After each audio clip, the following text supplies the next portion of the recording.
Halo teman-teman, salam semangat untuk kita semua. Jadi di video kali ini aku dan teman-temanku akan menyampaikan dan sharing-sharing ilmu nih ke teman-teman semua mengenai classical conditioning theory. Nah, sebelum kita masuk ke teori classical conditioning, kita recall dulu nih secara garis besar tentang behaviorisme. Sebenarnya behaviorisme dan classical theory ini membahas tentang apa sih gitu ya? Oke, behaviorisme ini ternyata membawa pengaruh yang besar banget nih buat psikologi. Penggagasnya, John B. Watson, memiliki pandangan yang cukup bahkan jauh berbeda daripada psikolog-psikolog lainnya pada waktu itu. Yang dulunya fokus sama pikiran, emosi, motivasi, alam bawah sadar, dan lain sebagainya, itu nggak bisa dilihat secara kasat mata dan nggak bisa dijadiin dasar. Kenapa? Karena yang nggak bisa kita lihat dan kita observasi secara langsung, jadinya nggak saintifik gitu. Nah, makanya Watson mengatakan bahwa hal-hal yang harus difokuskan hanyalah sesuatu yang terlihat aja, yaitu perilaku. Nah, itulah alasan kenapa nama alirannya adalah behaviorisme alias behavior atau perilaku. Aliran behaviorisme percaya bahwa perilaku manusia dengan kepribadian yang terbentuk itu berasal dari pengalaman yang ditimbulkan dari lingkungan. Maksudnya gimana nih? Nah, jadi kita itu sebagai manusia gak ngedapetin perilaku kita dari faktor genetik, dari faktor alam bawah sadar, dari faktor apapun itu, tapi dari pengalaman yang kita dapat pas kita berinteraksi dengan lingkungan. Intinya, perilaku seseorang dapat berubah jika dikondisikan lewat lingkungannya. Kata kuncinya adalah pengkondisian tuh. Apapun perilaku manusia, apapun kebiasaan manusia, apapun kelebihan dan kekurangan manusia, jika itu dikondisikan menurut lingkungan, itu bakal berubah. Biografi Ivan Pavlov. Ivan Pavlov memiliki nama lengkap yaitu Ivan Petrovich Pavlov. Beliau lahir pada tanggal 14 September 1849 di Ryazan, Rusia. Beliau juga wafat pada tanggal 27 Februari pada tahun 1936 di Leningrad. Beliau merupakan anak sulung dari 11 bersaudara. Pavlov melanjutkan studi pendidikannya dengan berkuliah di Universitas Petersburg dengan mengambil jurusan ilmu fisiologi dan dapat menamatkan jenjang pendidikan strata satunya pada tahun 1875. Selang waktu 4 tahun, tepatnya pada tahun 1879, beliau juga dapat menyelesaikan kuliah doktornya pada bidang ilmu alam di Fakultas Fisika dan Matematika di Universitas Petersburg. Tidak hanya itu, ia juga kemudian belajar ilmu fisiologi di Universitas of Leipzig di Jerman. Di sanalah Pavlov bertemu dengan Carl Ludwig dan juga Helmholtz. Secara tidak langsung, Pavlov berkenalan dengan paham positivisme, dan itu berpengaruh besar pada diri Pavlov. Sepulang dari Jerman, Pavlov tidak langsung mendapatkan pekerjaan yang bagus, sampai akhirnya dia diangkat menjadi seorang profesor di Universitas of Petersburg. Pavlov dikenal dalam psikologi karena penemuannya tentang pengkondisian klasik. Baiklah, saya akan melanjutkan mengenai hakikat kepribadian Ivan Petrovich Pavlov. Pada hakikat dari Ivan Petrovich Pavlov, bahwasanya perasaan orang belajar bersifat pasif karena untuk mengadakan respon perlu adanya stimulus tertentu. Sedangkan mengenai pemuat menurut Pavlov, bahwa stimulus yang tidak terkontrol mempunyai hubungan dengan penguatan. Stimulus itu yang menyebabkan adanya pengulangan tingkah laku yang berfungsi sebagai penguat. Dinamika kepribadian menurut Ivan Pavlov. Pavlov yakin bahwa kepribadian dapat dipahami dengan pertimbangan tingkah laku dalam hubungan yang terus-menerus di lingkungannya. Cara yang efektif untuk mengubah dan mengontrol tingkah laku adalah dengan menguatkan, yaitu dengan memberi penguatan-penguatan yang bersifat positif, maka tingkah laku seseorang akan bisa berubah dan dapat terkontrol dengan baik.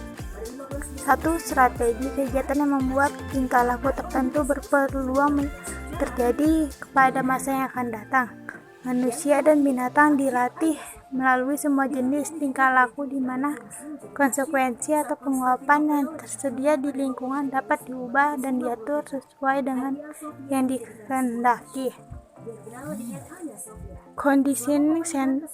Condition class atau disebut condition response karena tingkah laku akan dipelajari dengan memanfaatkan hubungan stimulus respon yang bersifat refleks.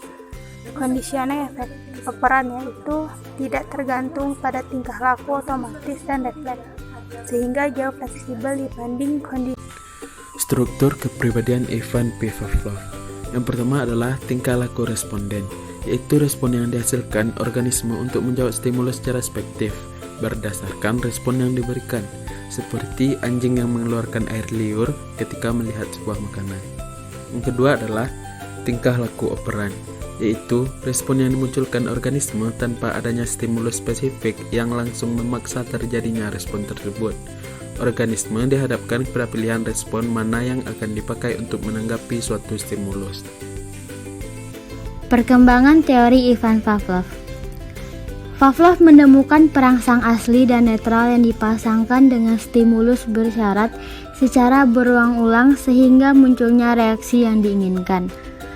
Pavlov menyampaikan bahwa perilaku dapat berubah dengan adanya suatu proses pembiasaan yang timbul dengan interaksi antara stimulus dan respon.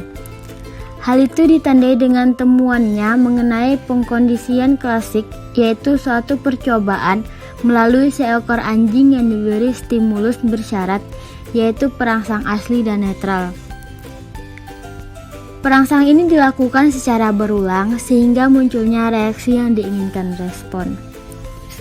Penelitian yang membuat nama Pavlov naik adalah penelitiannya yang berkaitan dengan pencernaan. Dalam penelitian tersebut, ia mempelajari proses pencernaan pada seekor anjing, khususnya hubungan timbal balik antara air ludah dan kerja perut. Penelitian tersebut menunjukkan bahwa seekor anjing akan mengeluarkan air liur sebagai respon atas munculnya makanan. Proses tersebut terjadi karena ada kaitan erat dengan refleks dalam sistem saraf otonom. Temuan Pavlov dengan respon luar terhadap perilaku ini diterbitkan pada tahun 1903 dalam sebuah karya. Di karya tersebut, Pavlov menyebutkan refleks kondisi berbeda dari refleks halus dan sistem pembelajaran ini disebut dengan pengkondisian. Karya ini juga menjabarkan sebuah temuan bahwa refleks terkondisikan tertekan bila rangsangan terlalu sering salah. Apabila metronom bersuara berulang dan tidak ada makanan, maka anjing akan berhenti mengeluarkan air liurnya. Penelitian ini berkembang dalam ranah teori behaviorisme, di mana manusia digerakkan atas dasar lingkungan yang memberi stimulus bagi dirinya, baik dari lingkungan maupun orang tertentu. Atas karyanya tentang pengaruh respon luar terhadap pencernaan, Pavlov dikukuhkan sebagai pemenang Nobel di bidang fisioterapi dan kedokteran, dan teori klasik kondisional menjadi dasar perkembangan aliran psikologi behaviorisme serta penelitian mengenai proses belajar dan berkembang teori tentang belajar. Oke, lanjut. Di sini kita akan membahas tentang eksperimen yang dilakukan oleh Ivan Pavlov. Nah, seperti yang kita ketahui, Ivan Pavlov ini dia melakukan eksperimen terhadap anjing mengenai air liurnya. Nah, teman-teman tahu nggak? Setiap anjing kalau dia melihat bel lalu dia mengeluarkan air liur, itu tuh merupakan hal yang tidak wajar. Nah, hal ini disebut dengan condition response. Sedangkan kalau anjing melihat daging atau makanannya, lalu dia mengeluarkan air liur, itu tuh sudah merupakan hal yang wajar atau yang disebut unconditioned response. Tak sampai di situ, Pavlov melakukan penelitian lagi, yang dimana dia membunyikan bel, tapi dia nggak ngasih makanan lagi si anjing. Jadi dia hanya membunyikan bel, dan respon si anjing ini tetap mengeluarkan air liur padahal nggak ada makanan. Jadi respon si anjing ini berubah. Yang pada awalnya membunyikan bel dia nggak mengeluarkan air liur, tapi setelah dilakukan uji coba berkali-kali dengan cara membunyikan bel lalu ada makanan, dia mengeluarkan air liur. Dan sekarang ketika Pavlov membunyikan bel, si anjing ini mengeluarkan air liur. Hal ini disebut dengan pengkondisian klasik, yang dimana segala sesuatu yang tidak berhubungan ini berubah menjadi berhubungan. Jadi pemikiran kita tuh berubah kalau hal yang tidak berhubungan itu menjadi berhubungan. Hal ini dapat kita lihat dari uji coba si Pavlov ini, yang dimana sebenarnya bel dengan makanan itu nggak berhubungan kan? Tetapi karena Pavlov melakukan uji coba berkali-kali, dia membunyikan bel lalu ada makanan, si anjing ini mengeluarkan air liur. Jadi ketika Pavlov membunyikan bel tapi nggak ada makanan, dia tetap mengeluarkan air liur. Dalam pikiran si anjing ini, dengan Pavlov membunyikan bel itu adalah saatnya makan.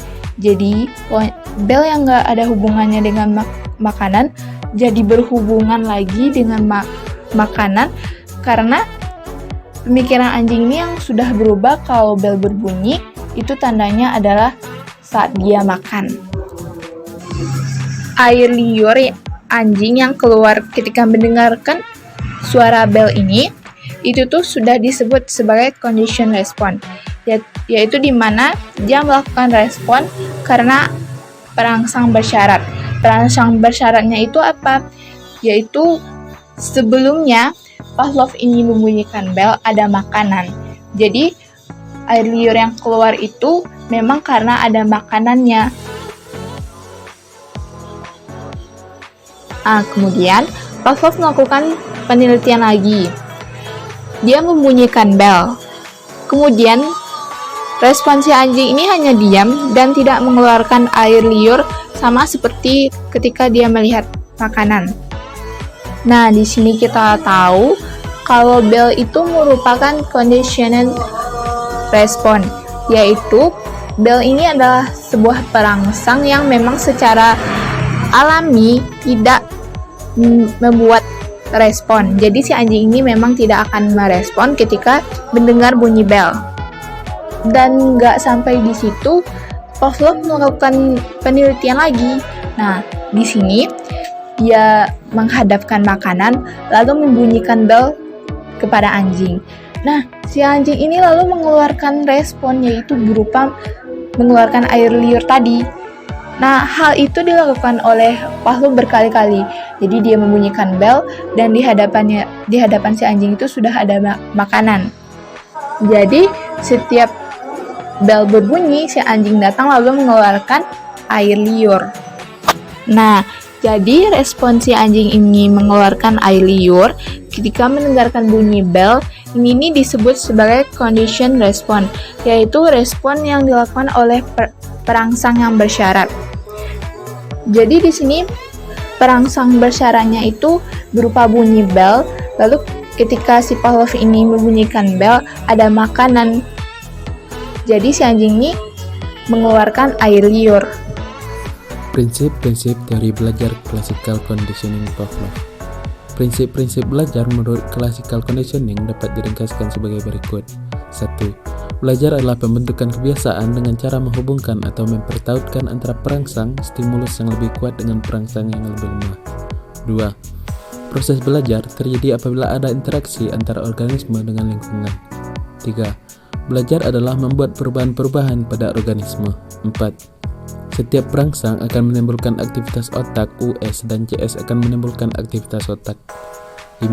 Semua aktivitas susunan syaraf pusat diatur oleh eksitasi dan inhibisi. Nah, itu dulu tentang pengondisian klasik atau classical conditioning oleh Ivan Pavlov. Semoga yang kami share bermanfaat buat kita semua. Jangan lupa like, komen, dan subscribe. Sampai ketemu di video selanjutnya. Bye!